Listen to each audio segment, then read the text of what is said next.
하나님의 말씀을 받들어 봉독할 때에 살아계신 하나님의 음성을 들으시기 바랍니다. 그날에 여호와께서 그의 견고하고 크고 강한 칼로 날랜 뱀 리워야단 곧 꼬불꼬불한 뱀 리워야단을 벌하시며 바다에 있는 용을 죽이시리라. 그날에 너희는 아름다운 포도원을 두고 노래를 부를지어다. 나 여호와는 포도원 지기가 되며 때때로 물을 주며 밤낮으로 간수하여 아무든지 이를 해치지 못하게 하리로다. 나는 포도원에 대하여 노함이 없나니 찔레와 가시가 나를 대적하여 싸운다 하자 내가 그것을 밟고 모아 불사르리라. 그리하지 아니하면 내 힘을 의지하고 나와 화친하며 나와 화친할 것이니라. 후일에는 야곱의 뿌리가 박히며 이스라엘의 움이 돋고 꽃이 필 것이라. 그들이 그 결실로 지면을 채우리로다. 믿으실지 모르겠지만 저는 중학교를 졸업할 때까지 러시아 말로 된 욕을 해본 적이 없습니다.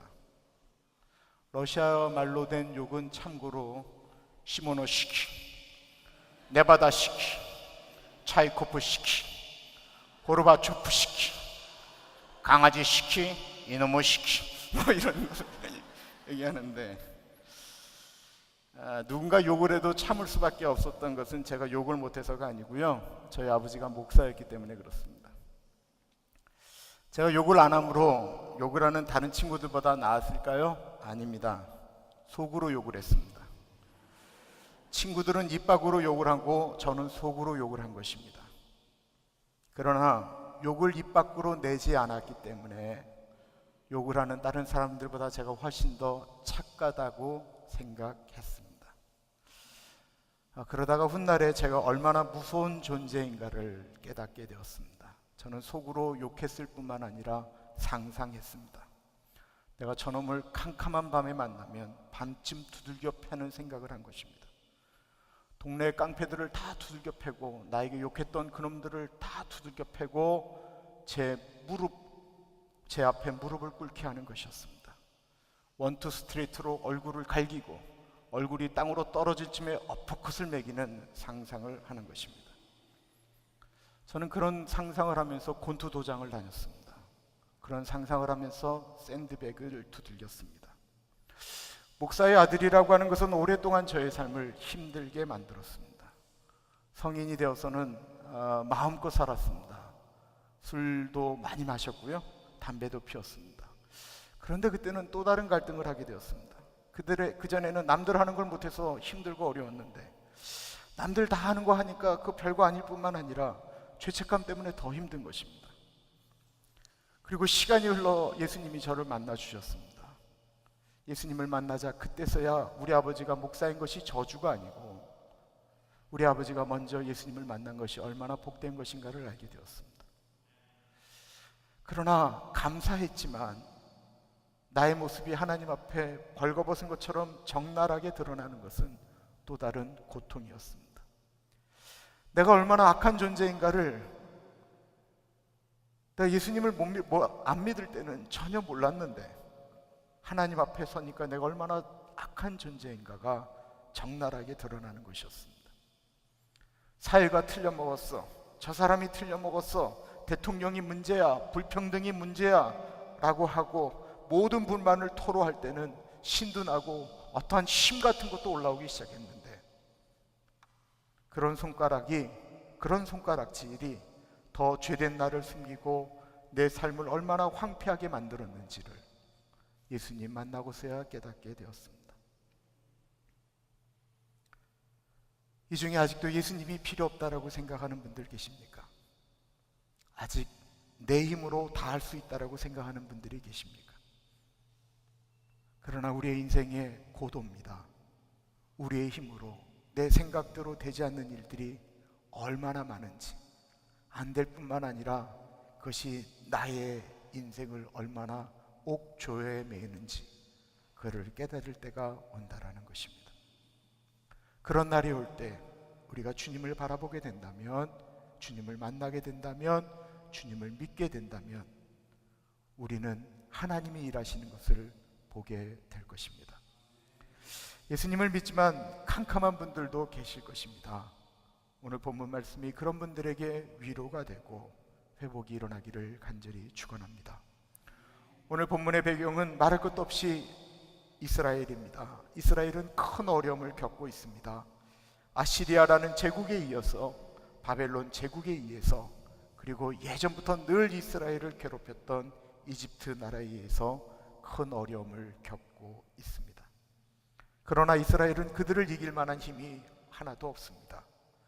그것을 이기기 위해서 아시리아가 쳐들어올 때는 이집트의 손을 잡았고, 바벨론이 쳐들어올 때는 다시 고토를 회복하기를 애쓰는 구아시리아 세력과 손을 잡았지만 되지 않았습니다. 제발 좀 살려달라고 온 나라에 있는 모든 보물을 다 갖다 바치고, 심지어는 하나님의 성전 안에 있는 보물도 다 갖다 바쳤지만 되어지지 않았습니다. 이스라엘이 했던 모든 노력이 허사가 되어 이제 우리는 죽었다라고 고백하게 될 때, 그때 그날이 오게 되었습니다. 회복의 날입니다. 1절을 보십시오. 그날에 여호와께서 그의 견고하고 크고 강한 칼로 날렘뱀 리워야단 곧 꼬불꼬불한 뱀 리워야단을 벌하시며 바다에 있는 용을 죽이시리라.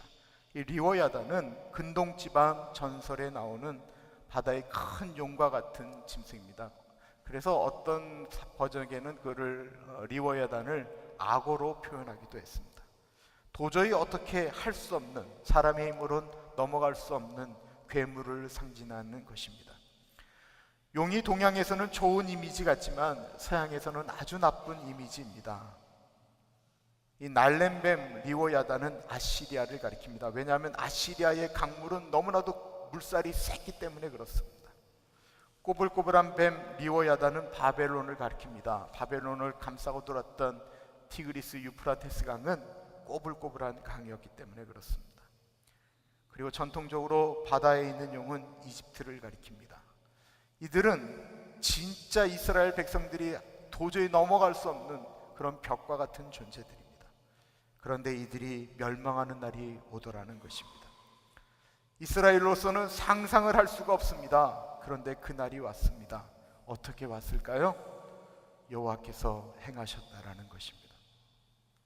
하나님이 하시면 안 될 것이 없습니다. 하나님이 행하시면 당할 자가 없습니다. 오늘날을 한번 생각해 보십시오. 나라 하나가 흔들거리는 건 지진 하나면 충분합니다. 토네이도 하나면 충분합니다. 저는 제가 이번에 일어난 지진이나 토네이도가 하나님의 심판이라고 말씀드리는 것이 절대로 아닙니다. 그러나 하나님께서 만약에 작정하고 흔드시면 우리 사람들이 세워놨던 그것들이 하루아침에 다 무너지더라는 것입니다. 만약에 토네이도가 오고 또 오고 또 오고 또 오고 또 오면 어떻게 하겠습니까? 지금 멕시코에 3번째 지진이 왔는데 사람들이 집으로 못 들어간다라는 것입니다.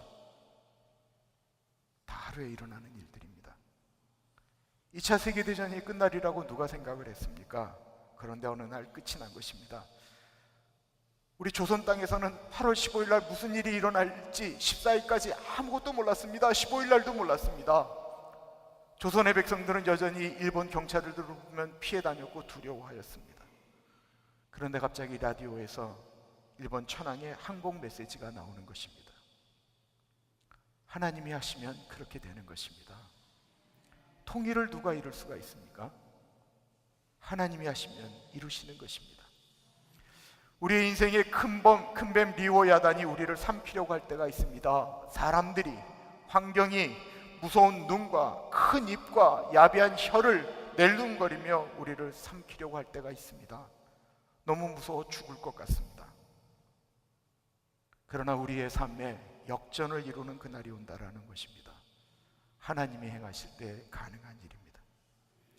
그날이 오기 시작하면 우리에게 달라지는 것이 있습니다. 그것은 세상을 바라보는 우리의 시선이 바뀐다라는 것입니다. 이사야서에는 포도원에 대한 이야기가 2번 나옵니다. 한 번은 이사야 5장에 나오고요, 한 번은 오늘 본문에 나옵니다. 이사야 5장에 나오는 포도원의 이야기와 오늘 얘기 나오는 포도원의 얘기는 완전히 반대입니다. 이사야 5장에 나오는 포도원은 포도원의 농사가 실패했다라고 이야기합니다. 나는 내가 사랑하는 자를 위하여 노래하되 내가 사랑하는 자의 포도원을 노래하리라. 내가 사랑하는 자에게 포도원이 있으며 심히 기름진 사내로다. 땅을 파서 돌을 제하고 극상품 포도나무를 심었도다. 그 중에 망대를 세웠고 또 그 안에 술들을 팠도다. 좋은 포도 맺기를 바랬더니 들포도를 맺었도다. 하나님이 가장 좋은 품질의 나무를 주시고 좋은 것을 맺기를 바랬는데 들포도를 맺었다라는 것입니다. 왜 그랬을까요? 하나님이 모든 것들을 다 완벽하게 만들어 주셨는데, 그 이유는 포도원의 주인은 하나님이신데 포도원에서 일하는 농부들이 자기가 주인인 줄 알고 자기 마음대로 농사 지었기 때문에 그랬다라는 것입니다. 이건 내 것이니까 내 마음대로 하겠다라는 것입니다. 사람이 자기 마음대로 한다고 다 됩니까? 그 포도원은 무너지고 말았습니다. 하나님이 우리에게 말씀하십니다. 나는 포도나무여 너희는 가지니 가지들이 열매를 맺지 않으면 아낌없이 찍어서 던지겠다. 이 열매 맺는 포도 가지는 포도나무에 붙어 있어야 되는 것입니다. 그러나 포도가지인 인생들이, 사람들이 내 인생은 내 것이니 내 마음대로 하겠다 하는 순간 열매 맺을 수가 없습니다. 이사야 5장에 보면 하나님이 만드신 포도원을 하나님이 직접 무너뜨리십니다. 내가 내 포도원을 위하여 행한 것 외에 무엇을 더할 것이 있으랴. 내가 좋은 포도 맺기를 기다렸거늘 들포도를 맺으면 어찌 됨인고. 이제 내가 내 포도원에 어떻게 행할지를 너희에게 이르리라.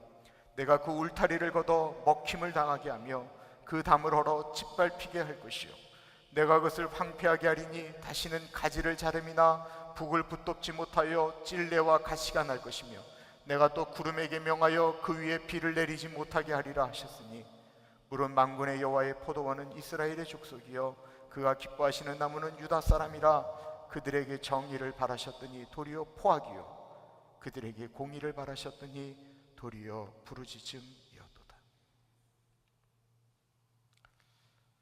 하나님이 우리에게 주시는 포도원에 하나님이 원하셨던 삶이 있다고 한다면 우리가 하나님의 사람답게 살아가는 것이었습니다. 하나님이 원하셨던 건 정의였고 하나님이 원하셨던 건 공의였습니다. 그러나 사람들은 사람들이 원하는 대로 하고 삽니다. 우리의 인생에 우리는 좋은 포도나무를 맺었다라고 이야기하는데, 그 좋은 포도나무를 우리가 이야기할 때 그 좋은 포도물을 갖기 위해서 다른 사람들에게 너무나도 많은 아픔을 주었다라는 것입니다. 내가 만든 포도원의 아픔입니다.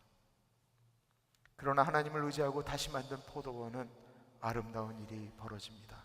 2절을 보십시오. 그날에 너희는 아름다운 포도원을 두고 노래를 부를지어다. 노래를 부른다라는 것입니다. 찬송을 한다라는 것입니다. 오늘 예배를 위해 불렀던 찬송의 가사를 생각해 보십시오. 내 영혼이 은총 입어 중한제짐 벗고 보니 슬픔 많은 이 세상도 천국으로 하도다. 우리가 예수님을 만나면 우리가 경험하는 환경이 바뀌었느냐? 아니요, 환경 바뀌지 않습니다. 예수님을 만나도 슬픔 많은 이 세상입니다. 여전히 슬픔이 있다라는 것입니다. 그런데 그런 세상 안에서 내가 예수님과 함께 삶으로 기쁨을 누리며 산다라고 하는 것입니다. 성경의 원리는요, 하나님이 환경을 바꾸시는 것이 아닙니다. 성경의 원리는 하나님이 나를 바꾸시는 것입니다. 내가 바뀜으로 세상을 바꾸는 것이 하나님의 원리입니다. 남편 바꿔달라고 아무리 기도해도 절대로 안 바뀝니다. 이제 그만하세요, 그런 기도는. 내가 바뀌는 게 훨씬 더 빠릅니다. 그리고 내가 바뀌면 가정이 바뀝니다. 근데 정말 이상한 교회예요. 왜 남자들만 아멘을 하세요?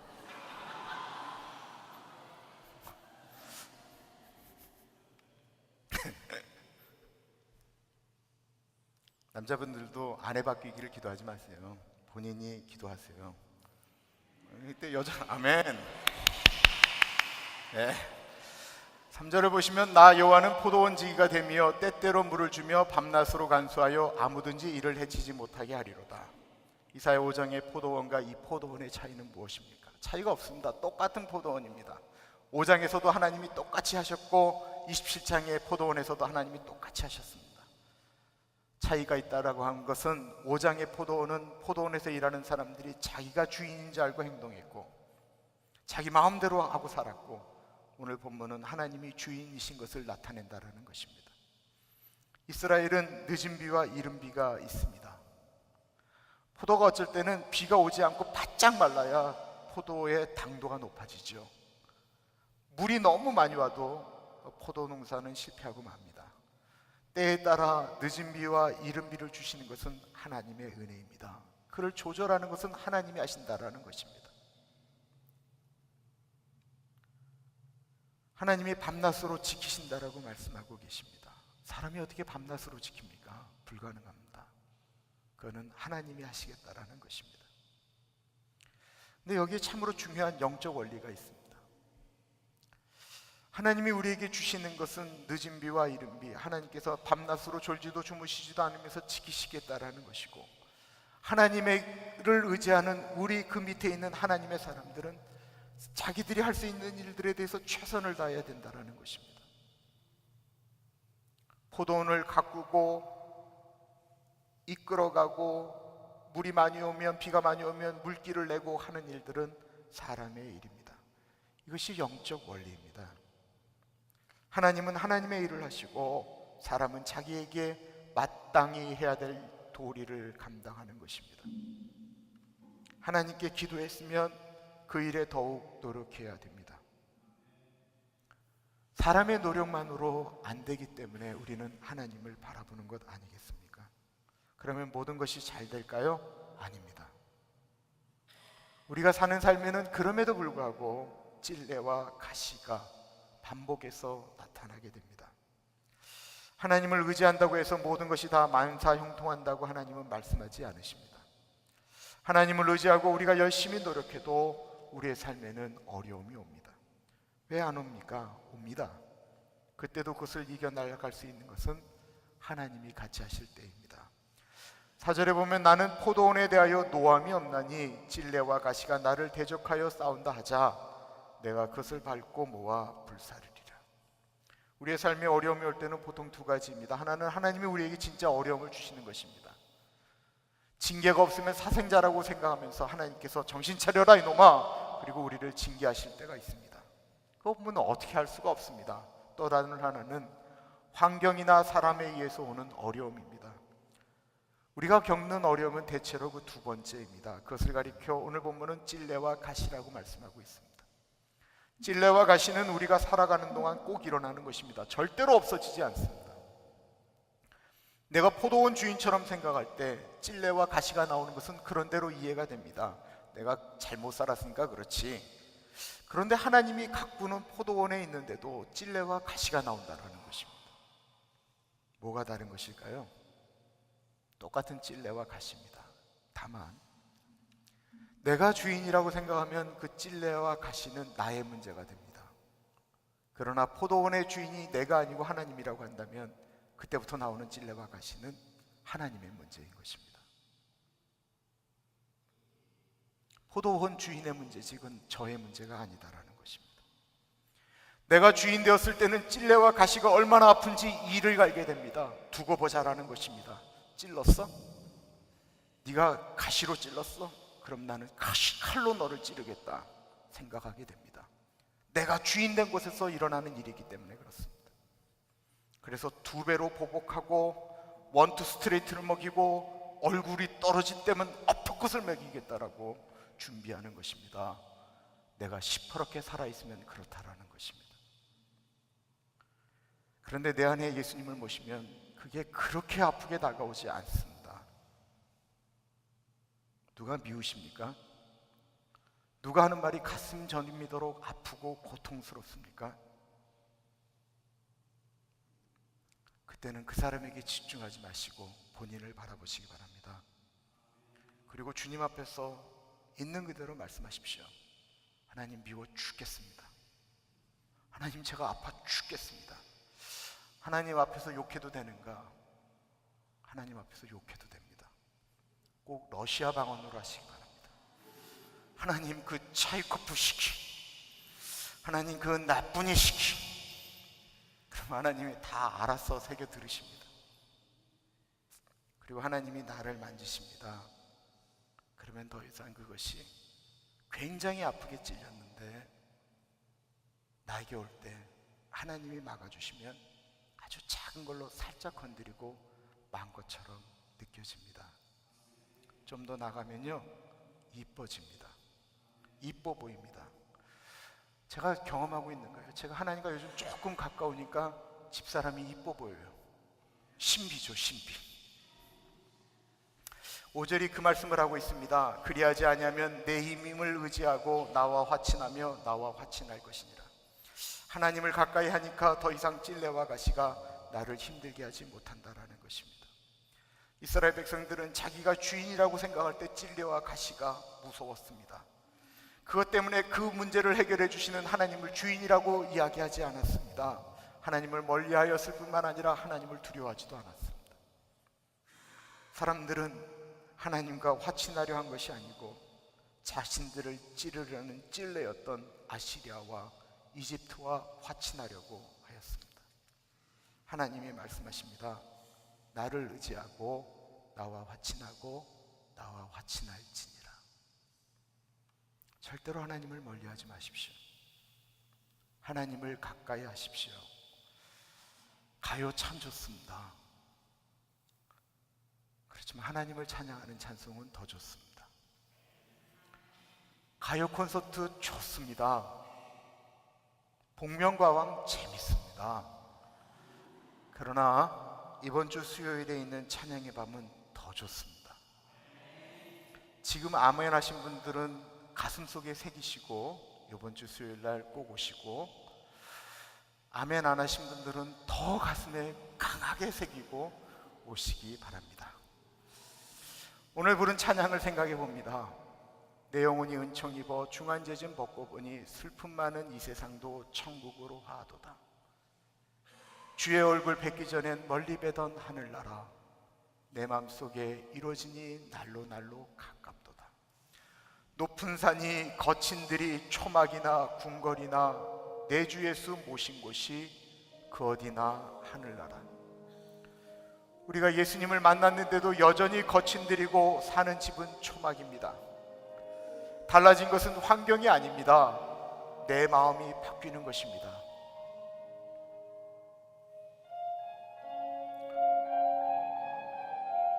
높은 산이 거친 들이, 높은 산이 거친 들이 초막이나 궁궐이나 내 주 예수 모신 곳이 그 어디나 하늘나라. 할렐루야 찬양하세. 내 모든 죄 사함받고 주 예수와 동행하니 그 어디나 하늘나라. 우리가 예수님을 만났는데도 여전히 거친 들이고 우리의 사는 집은 초막입니다. 달라진 것은 환경이 아닙니다. 내 마음이 바뀌는 것입니다.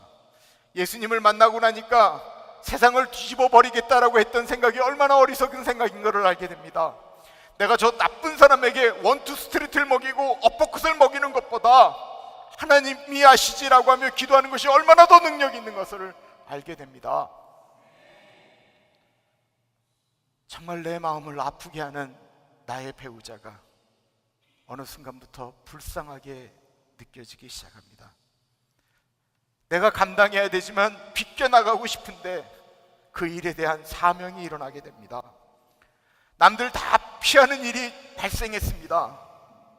하나님이 나를 얼마나 믿으시면 쉬운 일 맡기지 않고 나에게 이런 어려운 일을 맡기실까? 믿음이 일어나게 됩니다. 예수의 사람들은 내 일을 쉽게 해달라고 기도하는 것이 아닙니다. 내가 그 일을 감당할 수 있는 힘을 달라고 기도하는 것입니다. 그리고 하나님 안에서 그렇게 살아가는 어느 날 인생을 돌아보게 됩니다. 6절입니다. 후일에는 야곱의 뿌리가 박히며 이스라엘의 우미 돋고 꽃이 필 것이라. 그들이 그 결실로 지면을 채우리로다. 혹시 나는 다른 사람에게 내세울 것이 아무것도 없다라고 생각하십니까? 나의 인생은 미국에 와서 실패한 인생 같고 부끄러운 인생 같다라고 생각하시는 분이 계십니까? 하나님은 그 모습에서도 꽃이 피게 하고 결실을 맺게 하십니다. 어느 주인이 늘 우물로 물을 길러 다녔습니다. 요즘에야 모든 집에 수도가 있지만 예전에 우리 살던 곳에 우물가에 물을 길러 다니지 않았습니까? 주인이 물지개를 지고 물을 길러 가는데 한쪽에는 늘 바른 구멍이 나지 않은 항아리를 들고 가고 다른 한쪽에는 금이 간 항아리를 들고 갑니다. 갔다가 오면 한쪽 옹근 항아리는 물이 꽉 차 있는데 금이 간 항아리에는 물이 절반밖에 차 있지 않습니다. 다른 항아리들이 불만을 갖습니다.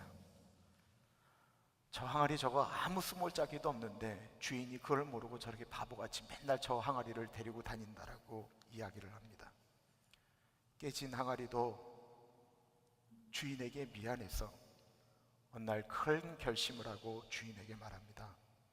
주인님, 제가 주인님에게 사랑받는 거 감사드립니다. 그런데 저는 금이 갔기 때문에 주인님이 고생하고 물을 길어 오셔도 물이 반밖에 안 되니 다음부터는 다른 항아리를 쓰십시오. 그러자 주인이 웃으며 그 항아리를 데리고 우물가로 갑니다. 그리고는 항아리에게 말합니다. 자, 보아라. 항아리가 그때서야 눈을 들고 주변을 바라봅니다.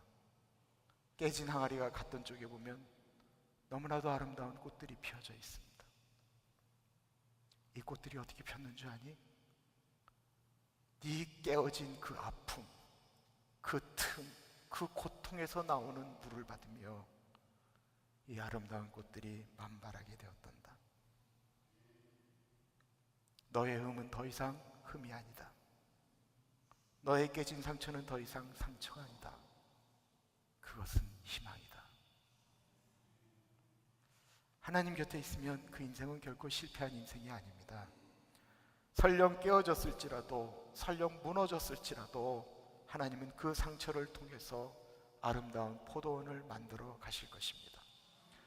그리고 그 포도원의 열매를 다른 사람들이 같이 누리도록 만드실 것입니다. 더 이상 우리의 환경이 거친 들이라고, 초막이라고 생각하지 마시기 바랍니다.